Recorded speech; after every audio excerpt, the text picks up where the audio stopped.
Amén. Mas no ruego solamente por estos, sino también por los que han de creer en mí por la palabra de ellos, para que todos sean, diga conmigo, uno. ¿Y qué más dice? Como tú, oh Padre Santo, en mí y yo en ti, que también ellos sean uno en nosotros, para que el mundo crea que tú me enviaste. La gloria que me diste yo les he dado, para que sean uno, así como nosotros somos unos, yo en ellos y tú en mí, para que sean perfectos en unidad, para que el mundo conozca que tú me enviaste y que los has amado a ellos como también a mí me has amado. Poderoso, ¿verdad? Siéntese, por favor. Cuando yo leo esta oración de Jesús, más de una vez he tenido que sentirme privilegiado, porque en esa oración estaba yo y estabas tú y estamos todos, ¿no es cierto? Pero Jesús estaba cerrando su tiempo de vida ministerial en la tierra, y su decisión en ese momento y su preocupación era por los discípulos, por los 11 que estaban allí y que de alguna manera les esperaba algo tremendo que tenían que enfrentar. Así que hablaremos de la iglesia de los últimos días. Amén. Figúrese que esta oración de Jesús, ya en el cierre de su vida, abre el panorama para poder ver una iglesia en el tránsito que le esperaba. Jesús comienza una iglesia, no la comienza en un templo, porque no buscó gente en los templos, no buscó discípulos con los fariseos, los saduceos, los herodianos, con ninguna de las organizaciones religiosas de aquel tiempo. Jesús buscó gente afuera. Les enseñó principalmente la obediencia, los deformó para formarlos. Diga conmigo, los deformó para formarlos, los forjó y sobre todo les enseñó la obediencia. Les enseñó la obediencia porque en ese momento él estaba físicamente presente, pero después de él vendría alguien que no mirarían con estos ojos, pero si ellos sabían obedecer, estaban hechos. Si usted sabe obedecer a Dios, usted está hecho. Amén. Como todos conocen, la iglesia desprende de ahí, la iglesia cristiana. Pasan los días de Jesús, Jesús muere, resucita, se va al cielo. Ellos van a un aposento para orar y están ahí orando, recordando las palabras, por supuesto, de Jesús después de los 40 días de entrenamiento. Diga conmigo, 3 años y medio en lo natural y en lo poco sobrenatural, y 10 días sobre nivel conociendo el mundo de lo sobrenatural. De alguna manera ellos tenían que cambiar de nivel y entender cómo Dios de alguna manera tenía las cosas diseñadas, porque a Dios no siempre le vemos con estos ojos ni con esta mente. Eso no es posible, ¿verdad? Entonces el Espíritu Santo desciende, como usted sabe, y se arranca una iglesia con todas las de ley. Una iglesia que de alguna manera, aunque estaba aprendiendo a vivir en el mundo de lo sobrenatural, como usted puede ver las instrucciones que Dios le da a Pedro para llevarlo a la casa de Cornelio, como puede ver usted a Felipe, el diácono, con una actividad tremenda en Samaria, haciendo milagros, señales y prodigios. Una iglesia que abría las cárceles, que salían los presos, ¿verdad? Tanto con Pablo como Pedro. Una iglesia en la finalidad, como dice Hebreos, hablando de los hombres de la fe, pasaron por fuego, pasaron por esto, por el otro, cerraron boca de leones, cerraron cárceles, hicieron cosas grandes y extraordinarias y dejaron un tremendo principio de la vida o de lo que debe ser la iglesia. Amén. Diga conmigo, la iglesia de Jesús. Otra vez, la iglesia de Jesús es una iglesia que debe de alguna manera conocer a Dios, no con la mente, no con la letra, sino por la relación que tiene con Dios. Amén. Como usted sabe, después de todo eso, entra la iglesia en una etapa de ataque.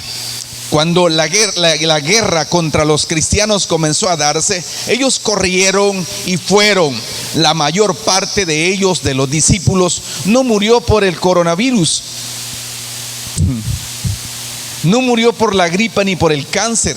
La mayor parte de ellos, por no decir todos, murieron asesinados. Murieron no con muertes honrosas como nosotros hoy en día quisiéramos, ¿verdad? Que venga la banda y que le toque todo. No pasó eso con ellos. Pero hasta el día de hoy sus nombres están aquí. Hasta el día de hoy la historia de la iglesia se cuenta que era una iglesia súper poderosa porque miraba a Dios en medio de ellos. Pues eso es el reino de los cielos. Diga conmigo, el reino de los cielos no es otra cosa sino Dios entre los hombres. El reino de los cielos no solo es paz y gozo, sino el reino de los cielos es el poder de Dios manifiesto. Amén. Es la gloria de Dios entre los hombres. Es ver que el cielo descienda a la tierra y que aquello glorioso y sobrenatural no sea para nosotros desconocido, mucho menos común, sino que sea sagrado.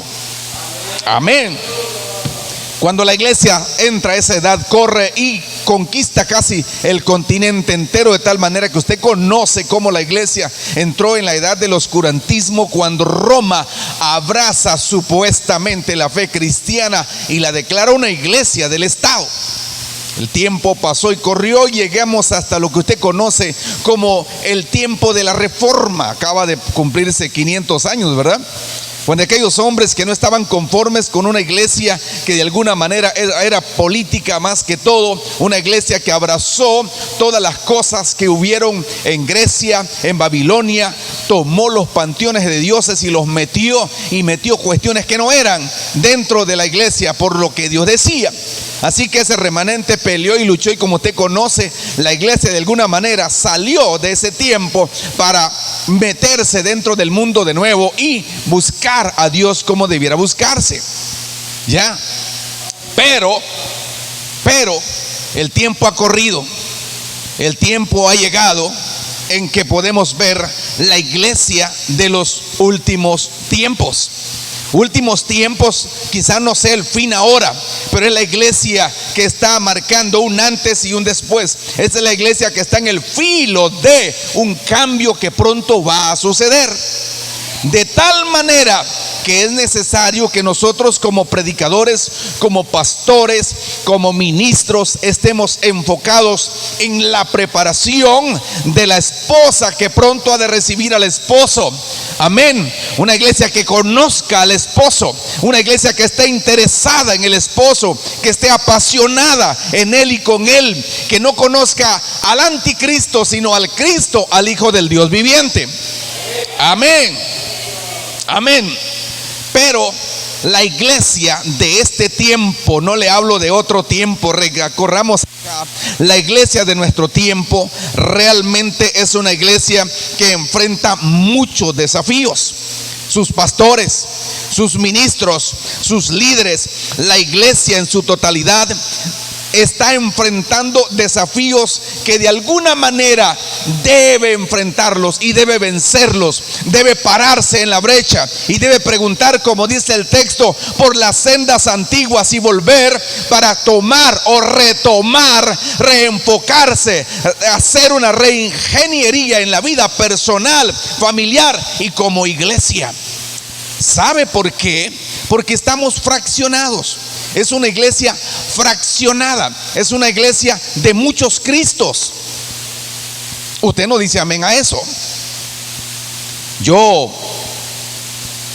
fui religioso antes de venir a Cristo y conocí a muchos Cristos, como el Cristo del Santo Entierro, el de Esquipulas y muchos más. Y cuando llego a la iglesia, pues yo llego porque Cristo me apareció y me enseñó su camino y me enseñó su verdad. Pero de pronto, poco a poco, mientras voy avanzando, me doy cuenta que la iglesia está fraccionada. El haberse denominacionalizado, el haberse organizado era bueno, pero la iglesia como que lo tomó como el patrón único de vida, y esto ha fraccionado a la iglesia. Porque el Cristo de la iglesia del Monte de los Olivos no se parece con el Cristo de la iglesia del Monte de Sión. El Cristo de la iglesia X, hablo de estas dos porque son las más aquí presentes, ¿verdad? Pero el Cristo de la organización X no se parece a la organización X.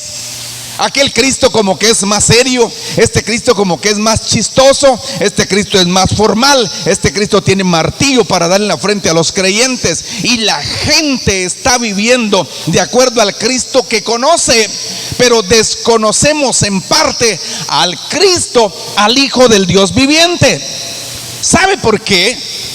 Yo no he visto una de las tiendas grandes, como por ejemplo usted va a McDonald's. ¿Ha visto usted que un McDonald's es diferente al otro? ¿O son iguales por donde quiera que va?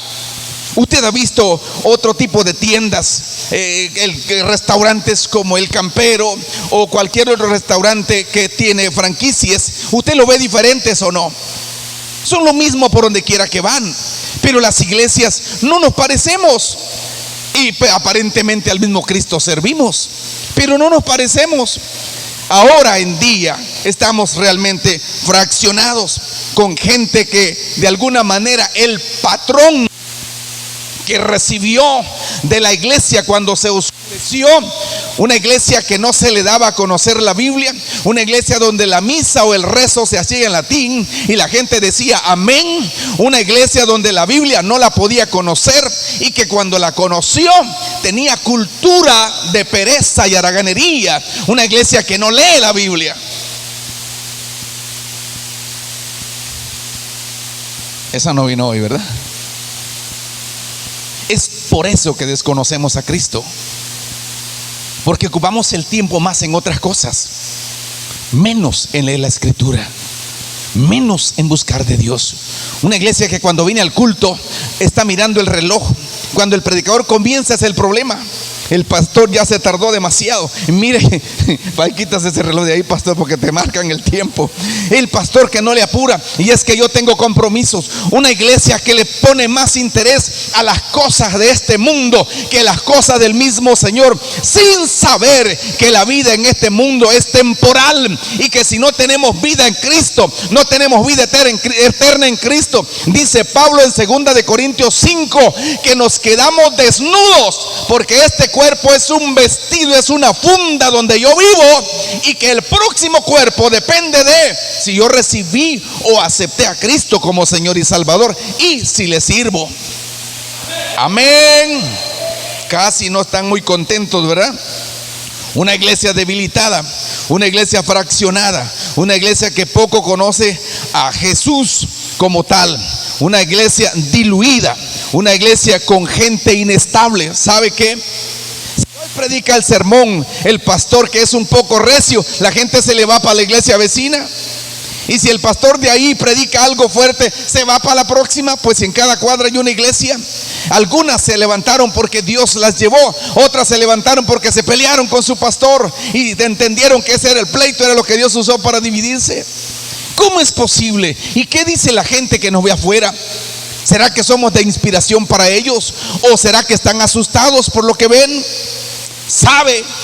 El mundo, el sistema político de nuestro mundo está preparando a la próxima iglesia y está preparando la próxima Biblia. Una iglesia que de alguna manera se acomode a sus acciones. Una iglesia, una Biblia que diga que todo lo que ellos hacen está aprobado por la Biblia. Pero en medio de todo eso nosotros no lo vemos como señal. Una iglesia que poco ve, y me preocupa como pastor. Nosotros debemos ser lo que la Biblia dice que somos. Gracias, hermano. Diga conmigo: yo debo ser lo que mi Biblia dice que soy. Yo debo tener lo que mi Biblia dice que yo debo tener. Pero ¿cuándo va a suceder eso? Cuando entremos nuestros ojos a la Escritura y la comamos y tengamos hambre y sed por la palabra, hambre y sed por el Espíritu de Dios, hambre y sed por conocer a Jesús, no por una ciencia, no por otra cosa, sino por mi relación con Él. Gracias por ese amén.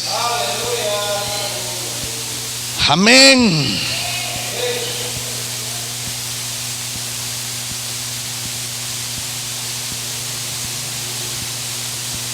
Una iglesia donde los pastores se pelean.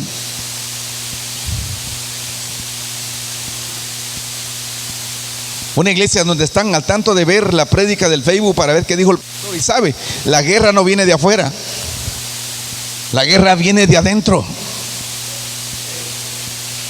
Pastores queriendo formar su pedestal, botando el pedestal del otro. Una cosa difícil. Pero eso no pasa por aquí, ¿verdad? Eso pasa por allá. Esa es la iglesia de los últimos. Jesús la ilustró con la parábola de las 5 vírgenes insensatas y 5 prudentes. ¿En cuál de ellas está usted?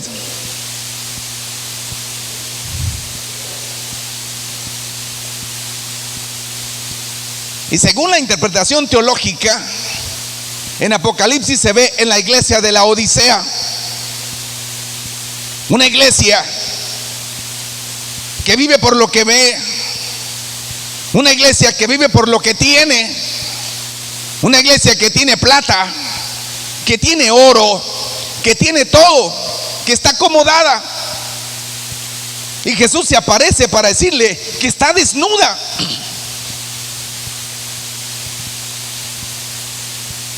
Y cuando nosotros pensamos que está desnuda, pensamos en esta ropa. Jesús está diciendo: iglesia, tu vida no depende de mí. Yo no soy tu inspiración, no soy tu motivo, no soy la razón.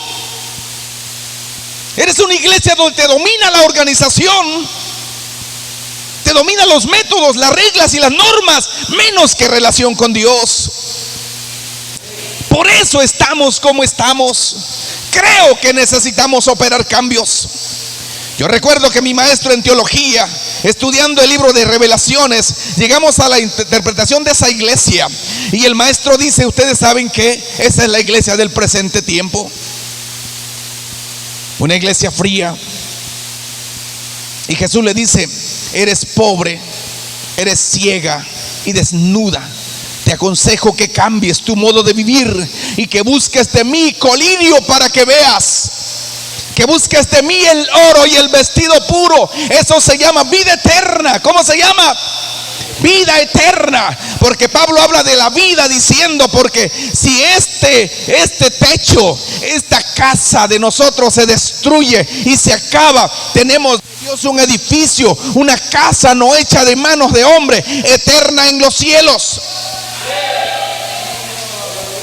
Otra versión dice: si este tabernáculo, o si esta caseta de campaña, diga conmigo, si tóquese, esta caseta de campaña, esta carpa se me destruye para vivir, yo tengo que procurar tener una casa eterna en los cielos. Esa casa se llama vida eterna.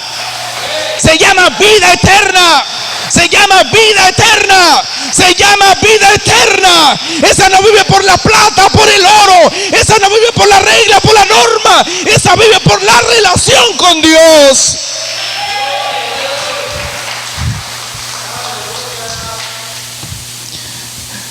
Triste realmente en nuestro caso.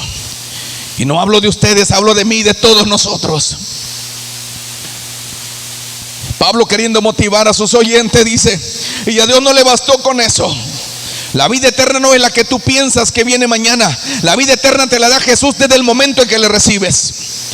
Vida eterna quiere decir la vida de Dios. Quiere decir que cuando tú aceptas y te conectas con Dios, desde entonces vives para Dios. Juan 1:11 y 12 dice: a los suyos vino y los suyos no le recibieron, pero a los que le reciben les da derecho legal de ser hechos hijos de Dios. Y remata todavía con esto, dice: los cuales no son engendrados ni de carne, ni de voluntad de varón, ni de plata, ni de oro, ni de casa, ni de carro, ni de nada, ni de tiempo, sino de Dios. El día que aceptaste a Jesús, el Espíritu Santo vino para engendrarte.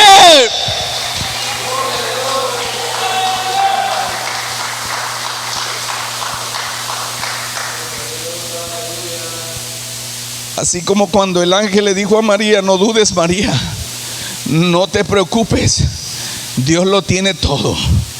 El Espíritu de Dios te cubrirá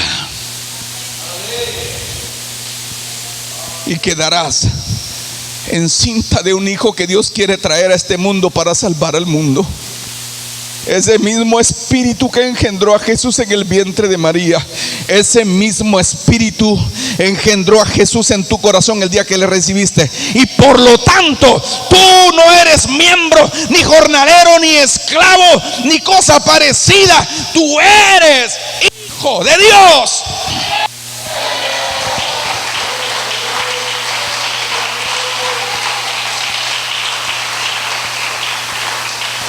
Diga conmigo: yo soy hijo de Dios. Otra vez: yo soy hijo de Dios. Otra vez. Los hubiera invitado al almuerzo, Pastor Omar.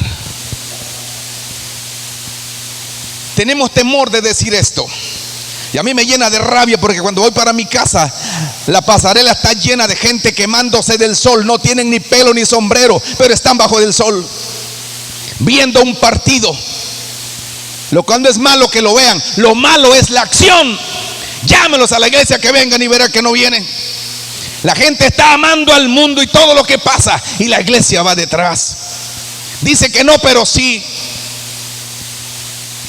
Amén. Tu DPI del cielo es Juan 1, 11 y 12. Y recétaselo a Satanás, el diablo, por donde quiera que te aparezca. Va a llegar a probarte si eres hijo y te va a recitar a ver si en verdad eres hijo de Dios. Y si tú no lo conoces, tú morirás en tu intento. Amén. Amén. El día en que mi maestro dijo que se refería a la iglesia del tiempo actual, yo me puse de pie y le dije: maestro, yo no quiero ser esa iglesia. Yo quiero salirme de esa iglesia. Si Jesús no está, yo tampoco quiero estar. Yo quiero estar con Él. Y sabe que detuvimos la clase. Él dijo: si eso es así, todos vengan y pidámosle a Jesús. Porque el texto dice: he aquí que estoy a la puerta y llamo. Si alguno me abre, yo entraré y cenaré con él. No son inconversos. Es la iglesia de la Odisea. Es la iglesia actual. Amén. Tenemos muchos Cristos como iglesia. ¿Cómo así, pastor? Sí. Si tuviéramos un mismo Cristo, le hiciéramos honor a la oración de Jesús que leímos hoy.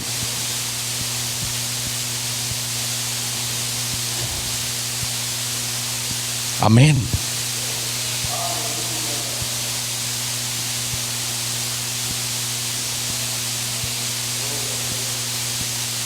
Yo me alegraría por la iglesia vecina cuando tiene éxito, porque su éxito es mi éxito. Yo me alegraría por la otra iglesia que está en la otra esquina, porque su éxito es mi éxito. Yo me alegraría por el éxito de cada pastor, pero hay pastores que se alegran cuando su compañero pastor cae. Es más, lo botan. Yo he visto iglesias donde le ponen carta al pastor para que se vaya.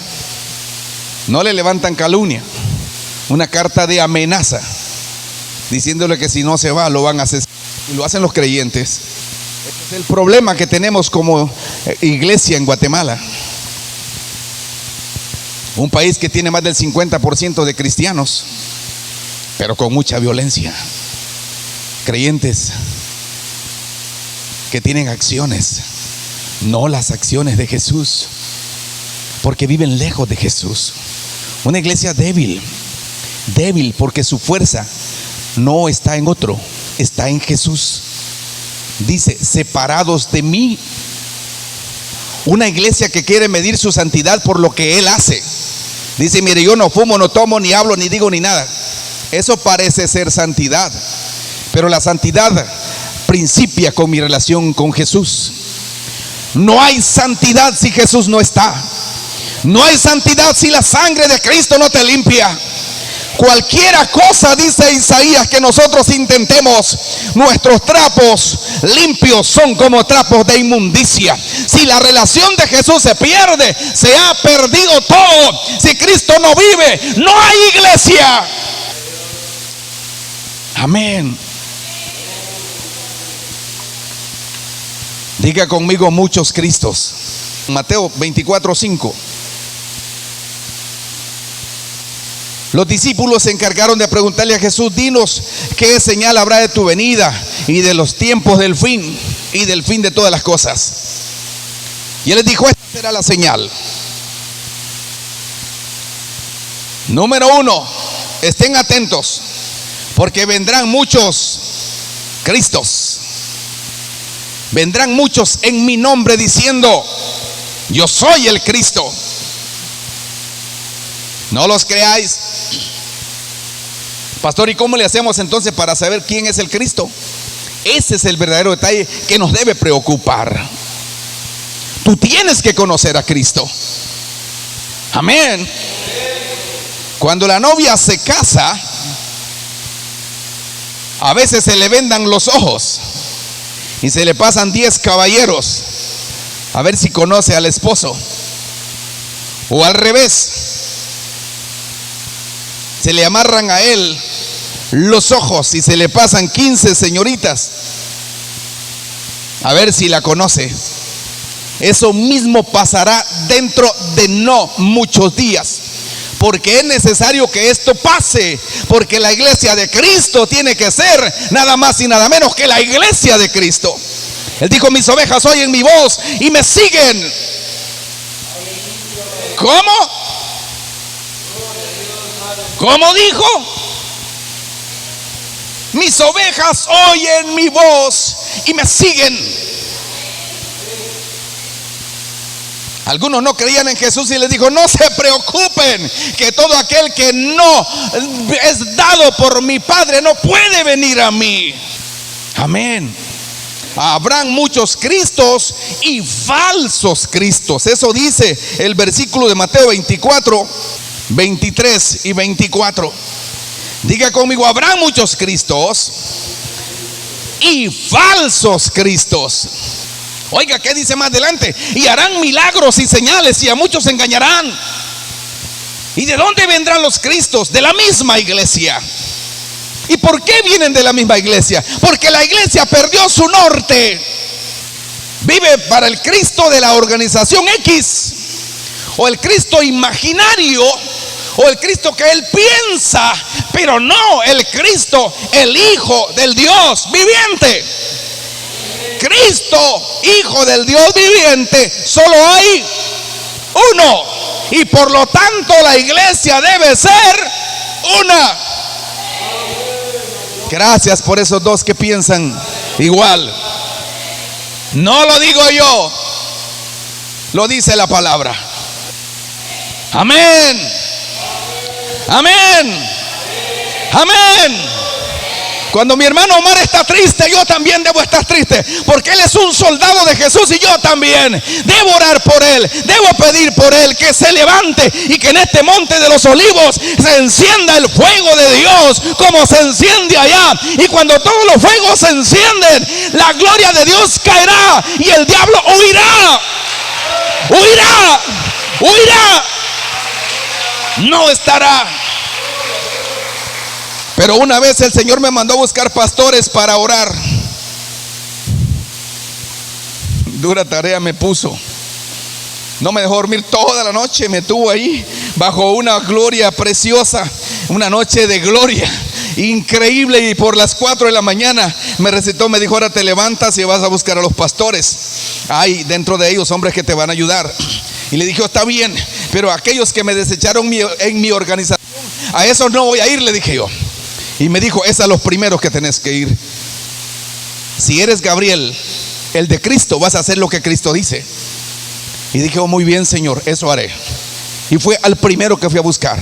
Cuando llego al superintendente, le digo el mensaje. Me dijo, mire, hermano, usted sabe que yo aquí no lo puedo dejar predicar. No necesito que me deje predicarle. Vengo a decirle el mensaje. Y me dijo, pero usted sabe que, no, mire, le dije, no, todo lo que usted quiera. El Señor me mandó a decirle eso. Si usted lo quiere, créalo. Si no lo quiere hacer, no lo haga. Pero mañana, acuérdese que usted no ha llegado al poder como Esther. Llegué con muchos pastores y me dijo, mire, pastor, estoy ocupado, tengo mi agenda trabada. Otro pastor me dijo, no, pastor, ¿qué usted aplica usted de la maleza que hay en el pueblo? A nosotros nos habían matado 2 líderes enfrente de la iglesia. Y eso me ardió y le ardió al liderazgo. Y dijimos, no, Señor, si tú estás aquí, las cosas tienen que cambiar. Si es que tú vives, pues nosotros también viviremos. Y si tú tienes poder, tú has dicho que nos vas a dar poder.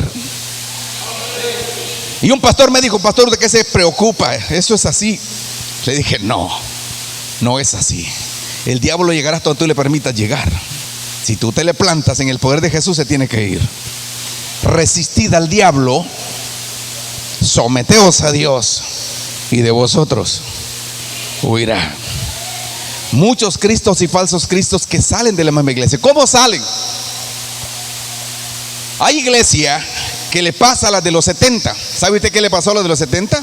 Al grupo de los 70. El Señor los mandó para hacer la segunda avanzada. La primera avanzada era con 12, la segunda era con 70. Y les dice, vayan y prediquen. Vayan y donde quiera que lleguen, digan, paz sobre esta casa. El reino de los cielos se ha acercado. No era un mensaje de cosas sencillas. Solo con que usted diga paz. Diga conmigo paz. Otra vez, paz en esta casa. El reino de los cielos se ha acercado. Y cuando el reino de los cielos se acerca, es poder, es Dios entre nosotros, es presencia sobrenatural que cambia, que transforma y que va de victoria en victoria. Donde lo imposible se hace posible, donde lo que no existe existirá, donde el que está muerto vive y donde el que está enfermo sana, sana, sana, sana, sana, porque Dios está ahí. Hay pastores, colegas que creen que Dios existió.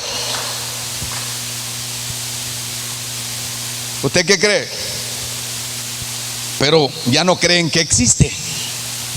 Hay pastores que creen que el Espíritu Santo vino, pero creen que ya no se manifiesta. Señores y señoras, esta es la era de la manifestación del Espíritu de Dios. Esta es la temporada de los milagros y de la gloria de Dios moverse. Lo que ha pasado es que la iglesia ha perdido su norte. Diga conmigo, la iglesia ha perdido el norte. La iglesia ha cambiado de Cristo.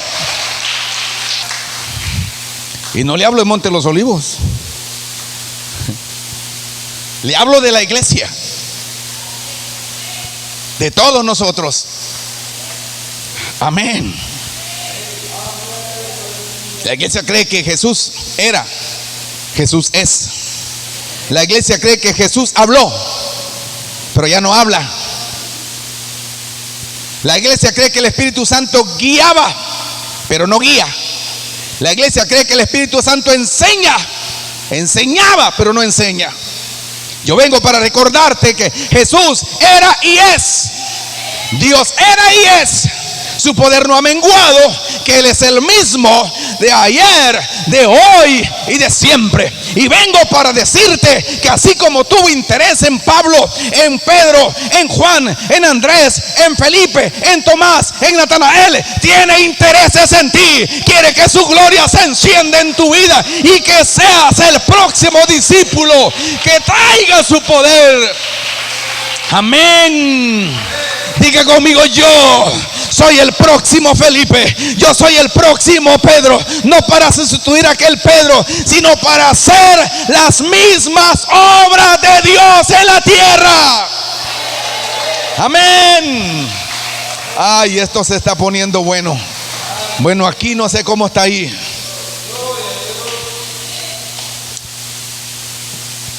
Diga conmigo las mismas obras. Para que sucedan las mismas obras, tenemos que transicionar de la iglesia tradicional organizada, la iglesia metódica, la iglesia con tanta ley y tanta norma, a la iglesia de relación con Dios, a la iglesia que se va a la azotea, a la iglesia que recibe la revelación de un lienzo con cosas para comer y que dice: no, yo no puedo comer eso, yo nunca he comido cosa inmunda. Era más santo que Dios el hermano Pedro, y le dice: hermano Pedro, mate y come. No, Señor, esta boquita nunca ha comido cosa inmunda. Ay, cómo duele eso, hermano. ¿Y sabe qué le dice Dios? Pedro, nunca llames tú común o inmundo lo que Dios ya ha santificado. En la puerta hay 3 hombres. No dudes en ir con ellos, porque yo tengo arreglada la cita. Dios había aparecido a Cornelio. Dios tenía a los amigos de Cornelio reunidos, y van por un hombre que se llama Pedro y que está en la casa de un Simón Pedro curtidor. Allí estaba el hombre. Era religioso hasta la nariz, pero Dios le dice: no, el mover de Dios es otro. El reino de los cielos es otra cosa. Toque al vecino, dígale: cambie su modo de ser. Tóquelo, dígale: cambie su modo de ser, cambie su modo de pensar. Lea la Biblia, acérquese más a Jesús, y lo que usted tiene que ser es el hijo de Dios que Dios espera en ti. Cuando seas eso, tú no mirarás a los demás diferentes, no los acusarás, no los enseñarás mal, les enseñarás lo que Dios te diga. Amén. Amén. Entonces los 70 regresaron. Diga conmigo: los 70 regresaron, y ya venían desenfocados como la iglesia de hoy. Gracias por esos 2 que representan la iglesia, los demás no. Los 70, diga conmigo: los 70 regresaron desenfocados como la iglesia de hoy. Si eso es cierto, yo quiero ser la iglesia de Jesús. ¿Y usted?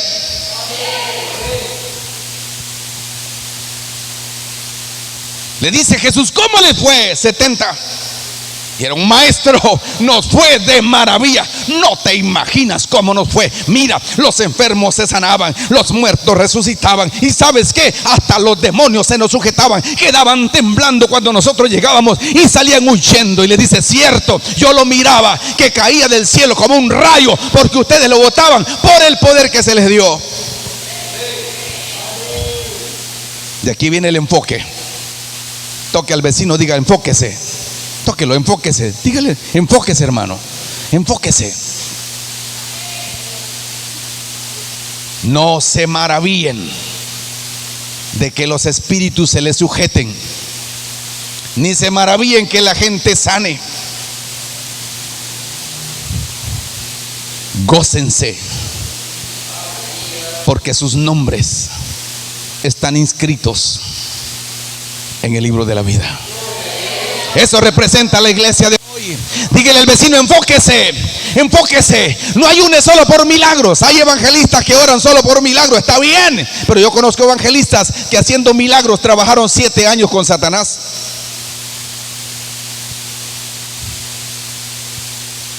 ¿Qué, pastor? Sí, nos tocó que orar para que Dios lo resucitara, porque era un cadáver. Y cuando él volvió en sí, dice: no sé ni en qué momento yo me pasé 7 años y medio a trabajar con San Simón, haciendo milagros, y oraba porque la gente sanara. Y cuando él quiso salir de ahí, San Simón le dijo: momento, cuate, aquí no te vas. Señoras y señores, desconocemos a Cristo, aceptémoslo. Volvamos a la Biblia, busques, lea. Que no le cuenten de Cristo, conózcalo usted, hombre. Vaya a la Biblia, lea los evangelios, lea el libro de los Hechos. Usted encontrará quién es Cristo. Por eso hay falsos cristos. ¿Por qué? Hay gente que lo sagrado se le vuelve muy común, y la gente que lo sagrado se le vuelve muy desconocido. Su hermetismo no permite conocer lo sobrenatural de Dios. ¿Por qué caemos en eso? Hay gente que quiere ser usada por Dios. Pero ellos quieren, yo quisiera el don de profetizar. Está bien, buen don, anhélalo y pídelo, pero espéralo. Yo quisiera el don de orar por los enfermos, o yo quisiera otro. Pídelo, está bien. Pidan todo, pero sobre todo tengan amor, dice Pablo, ¿verdad? Hay gente que cuando el don no viene, ya tiene 1 mes, 2 meses esperando y no viene. Entonces dice, pues le echo una ayudadita yo. Investiga la vida del vecino y le declara todas las profecías. Eso es volver lo sobrenatural en común. Y por esa causa el otro que tiene hermetismo dice, ya ves, ese hermano dijo mentira, ese hermano es falso. Por eso es que no hay que creer en esos desórdenes de la iglesia. ¿Y qué hace? Cierra. Pedimos el Espíritu Santo y cuando viene no lo conocemos. Sabe, allá por el año 96, 5, por ahí, 5, 96, 94, hubo un avivamiento en el Petén, ¿recuerdan? Algunos que estaban aquí en ese tiempo. La gloria de Dios cayó en muchas áreas. La mayoría de iglesias se dividió. En nuestra organización comenzaron a hacer edictos y acuerdos diciendo que ese no era el Espíritu Santo, y es un hecho, hay que tener cuidado. Pero por eso cerraron la posibilidad que el Espíritu Santo cayera. Lo desconocemos. Y te cuento qué pasó en la iglesia. Yo le pedía, Espíritu Santo, enséñame, dame el poder, dame la unción, quiero conocerte. Y sabe, cayó con una gloria maravillosa. Y cuando la gente no se iba de la iglesia, el vecino se enojó tanto y dijo, yo voy a poner a mi hijo que le suene un plato en el oído del pastor todos los días para que aprenda que la bulla estorba. ¿Sabe? Porque los creyentes no se iban de la iglesia. Les llegaba a las 4 de la mañana y no se iban. Entonces, ¿sabe qué le dije? Espíritu Santo, oh Dios, yo te pedí que me bendijeras, pero no te pedí problemas. ¿Y ahora qué hago con el vecino? Me ando una gran pistola en la cintura. Me dijo, no te preocupes, yo tengo todo arreglado. ¿Sabe que un día el vecino me llamó y me dijo, ¿sabe qué, pastor? Yo he decidido comprar todo el material para que hagamos una pared. Hagámosla. Cuando él hace las cosas, él las tiene toditas arregladas. El otro vecino se enojó tanto porque su hijo se quedaba orando hasta altas horas de la noche. Llegó a traerlo un día y me dijo, pastor, ¿usted qué es lo que le pasa? Usted no entiende, mire qué horas son. Estos patojos tienen que ir a la escuela. Lo voy a denunciar, lo voy a demandar, lo voy a meter a la cárcel por todo lo que usted hace. Vengo a traer a este muchacho. Y lo agarró con su esposa y se lo llevaron. Lo llevaron a la casa. Lo tiraron a un cuarto, lo metieron ahí, ¿sabe? El patojo bajo la unción siguió hablando lengua, así hablando y llorando y hablando y llorando. Como a la hora, ahí venían de regreso, con el pico caído. Se sentaron en la segunda banca, después de que lo pusieron, y me dijo, ahí se lo traje, porque eso no le pasa. Hasta que le pase me lo llevo. Otros hermanos, la patoja estaba ya metida en el espíritu, saturada de la gloria de Dios. Llegaron a traerla y la sacaron de la iglesia. La caminaron como 5 pasos después de la puerta y la muchacha comienza a danzar con ellos. Y sabe, regresaron los 3 danzando de nuevo al altar. Cuando Dios viene, cuando Dios hace, se sale del control, bota nuestras normas, porque nosotros estamos acostumbrados a cosas de la tierra. Pero cuando la gloria de Dios se manifiesta, esta va más allá de lo que tú conoces. Pero no tengas miedo, Él lo tiene todo bajo control. Ay, Señor del cielo. Es importante tomar en cuenta esto. Jesús le dijo en Mateo 16:13 a los discípulos, ¿quién dice la gente que soy yo?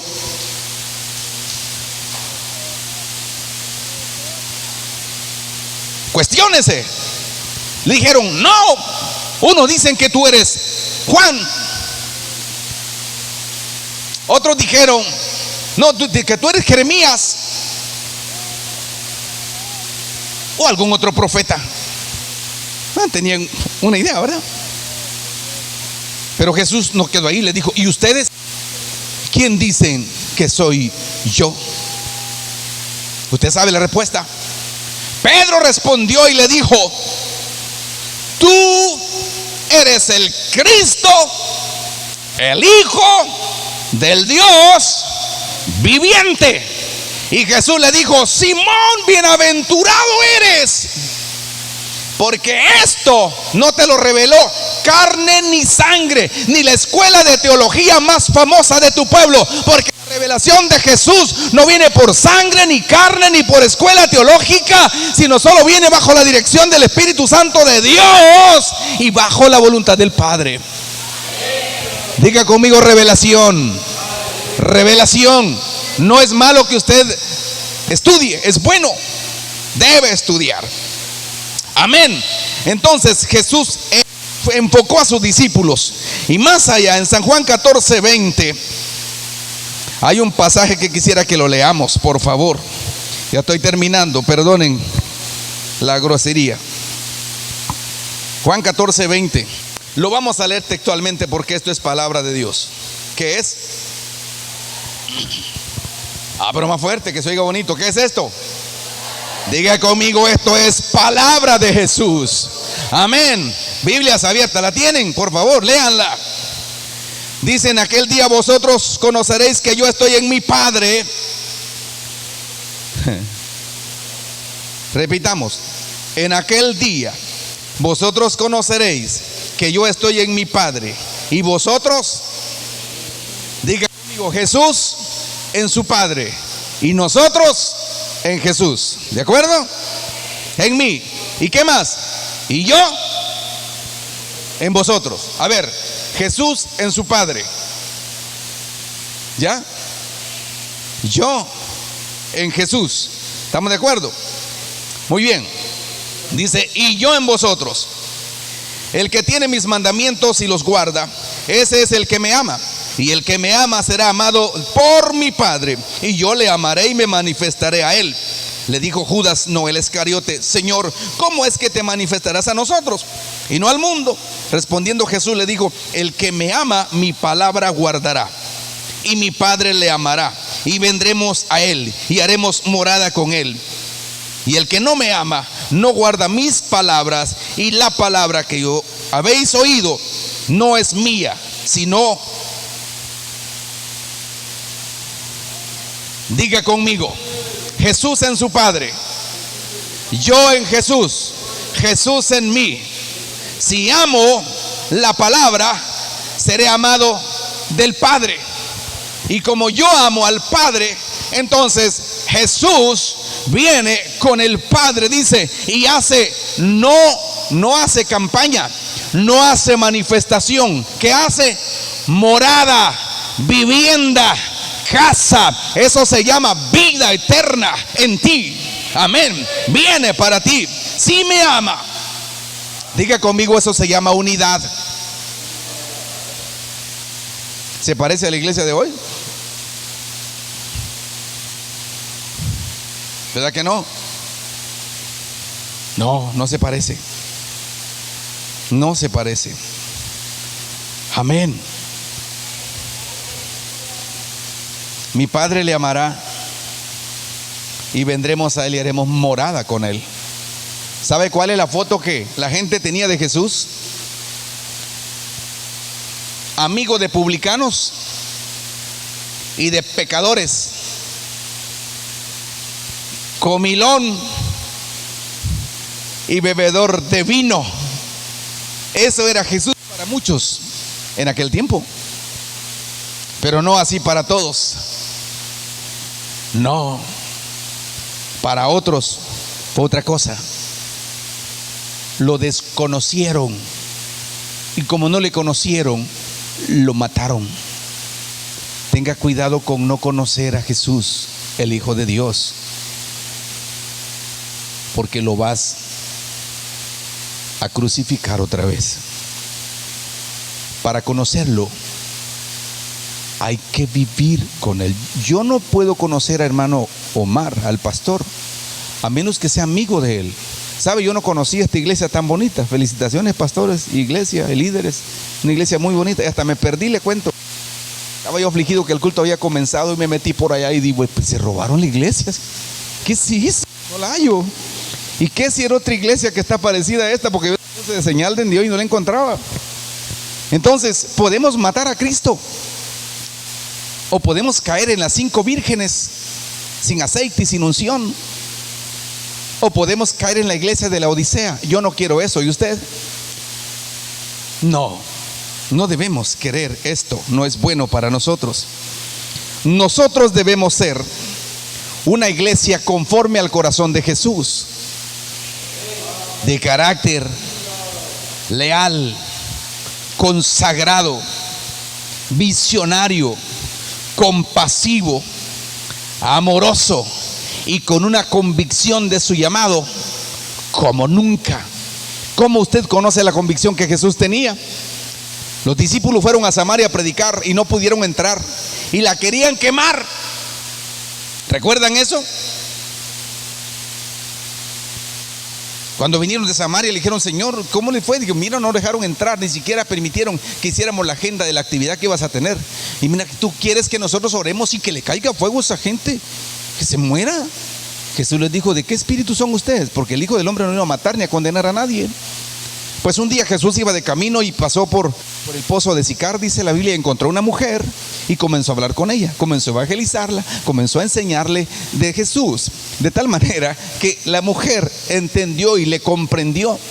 Pues ahí veo manifiesta la capacidad de lo que Jesús había venido a hacer. ¿Sabe qué? Le dijo: aquí está la comida, Señor, que trajimos, ven a comer. Y él dijo: yo tengo otra comida que comer que vosotros no sabéis. Diga conmigo, hay comida que no se sabe, pero que es comida. Y dijeron: ¿será que le trajo pollo a esa señora? Gallina, caldo. Y él dijo: no, mi comida es que yo haga la voluntad de mi Padre y que acabe su obra. ¿Qué ejemplo? Jesús tiene que ser el modelo para nosotros. Tú no te tienes que parecer a la iglesia vecina, a ver cómo le hace a aquella iglesia para hacerlo yo. No, de ninguna manera. Es que tengo que ver cómo le hace aquel para... No, tienes que hacer como Dios te indique a través de su Espíritu por tu relación con Cristo Jesús. Amén. Diga conmigo: yo debo ser como Jesús, de carácter leal, consagrado, amoroso, visionario, compasivo. Pero eso cuesta, ¿no es cierto? Más de una vez te das cuenta que estás fuera del círculo de Jesús. No actuaría Jesús de esa manera. Te contaré este testimonio con este cierro. Teníamos un proyecto que se llamaba Gloria por Cenizas. Este proyecto se ocupaba en ayudar a mujeres que de alguna manera habían sido dañadas por la vida y buscábamos recuperarlas y devolverlas a la sociedad con bien. Tuvimos a varias damas y comenzó con una mujer hondureña que de 18 años llegó a la iglesia y se convirtió a Cristo y no se quería ir de la iglesia porque dijo: aquí encontré un lugar que nunca he encontrado, aquí encontré lo que nunca había visto y no quiero irme de aquí. Le preguntamos: ¿tú dónde vives? Dijo: en Honduras. ¿Y qué andas haciendo aquí? Dijo: no, yo trabajo en la zona roja. Todavía no habíamos orado por la zona roja. Dijo: ahí trabajo, yo no quiero volver allí. Yo me prostituí de 11 años. He consumido droga, he hecho sacrificios al diablo, he matado gente, he hecho de todo, y por eso no me quiero ir de aquí, no quiero volver. Con esa mujer comenzó el proyecto. Pero un día había una mujer que quebrantó las reglas como usted no sabe. Las quebrantó varias veces. Y la junta directiva un día me llamó y dijeron: mire, pastor, tome decisión. ¿Qué hacemos con esta mujer? Ya no la aguantamos. La regla las quiebra y le importa poco. Pues yo hice lo que tenía que hacer. Bueno, mándenla afuera. No quiere, no quiere. Bótenla. Y la llamamos y dijimos: mira, no te sujetas a ninguna regla. Esta casa tiene reglas. Si no querés, así que la puerta está ahí, vete, saca tus cosas y te vas. Y ella llorando fue a arrancar sus cositas, salió y se fue. Arranqué mi carro y me fui a mi casa. Llegando a mi casa, una presencia entró a mi carro y me dijo: Gabriel,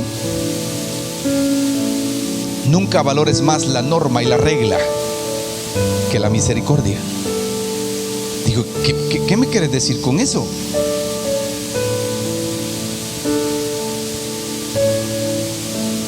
Me dijo: ¿qué hiciste? lo que tenía que hacer. Y me dijo, regresa y buscas a esa mujer.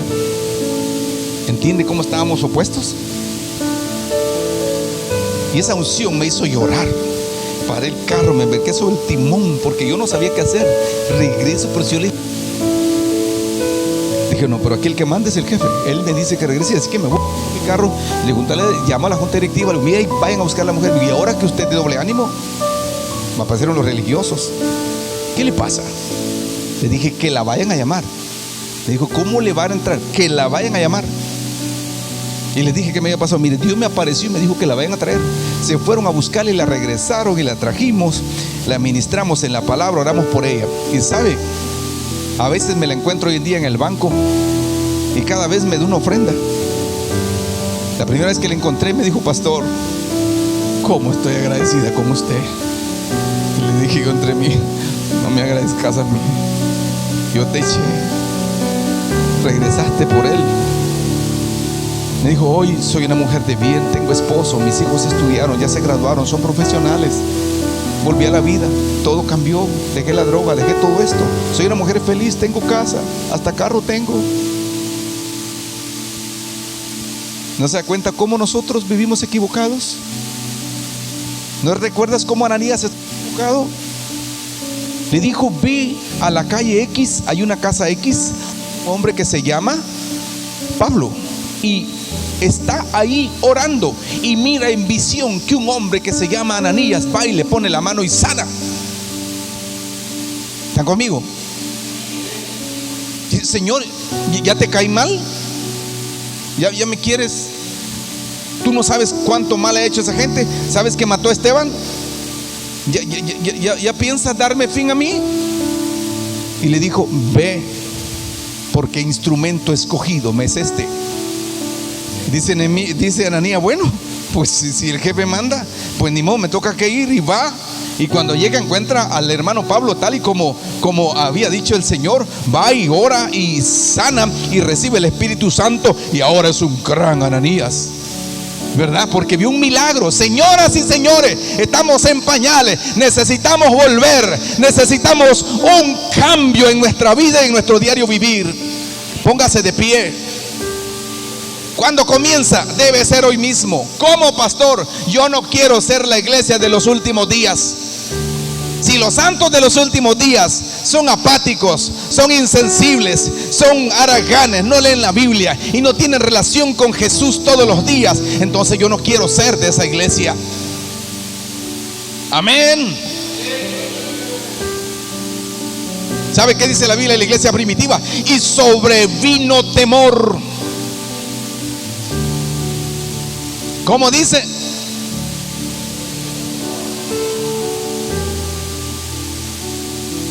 Y muchos creyeron en Jesús. ¿Qué tal si levanta su mano? No vine a regañarlos. Vine a ayudarle a poner un suelo en su pie. Vine para ayudarle a que nos volvamos a los principios. Vine para ayudarle a que no pase un día sin Jesús. Vine para ayudar y decirle que busque tener relación con Jesús todos los días. Amén.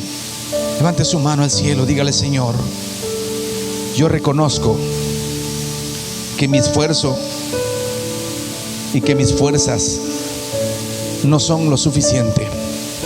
Yo necesito un cambio. Yo necesito volverme a los principios. Yo necesito darte más tiempo de mi vida. Yo necesito darte más tiempo a la lectura de la palabra. Yo necesito cambiar. Yo quiero ser la iglesia que tú dices que soy. Yo quiero ser el hijo que tú dices que soy. Yo no quiero quedarme donde estoy. Yo quiero ser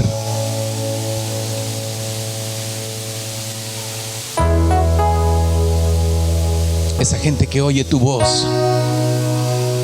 Yo quiero ser esa iglesia que siempre es instruida por tu espíritu. Yo quiero ser esa iglesia donde tú vives en medio de ella, viendo tu gloria y tu poder moverse. quiero ser esa iglesia que tenga convicción. Quiero ser esa iglesia que tenga carácter, que sea como tú, que tú seas el motivo de mi inspiración. Yo te pido, Jesús, que venga a mi corazón, que vengas a mi vida y que todo mi rindo mi vida, rindo mi tiempo, rindo mis fuerzas, rindo mi ser, rindo mis emociones, rindo mis pensamientos, rindo mi corazón, rindo mis oídos, también mis ojos, los convierto a ti para que tú vengas y me libertes y me sanes y que sea yo ese hijo de Dios que tú esperas que yo sea. Padre, te lo pido en el nombre que es sobre todo nombre, en nombre de Jesús. Amén. Gracias por su atención. Yo sé que con una prédica no podemos hacer todo, pero este es un cimiento que le puede ayudar para enderezar cosas que de alguna manera debemos enderezar.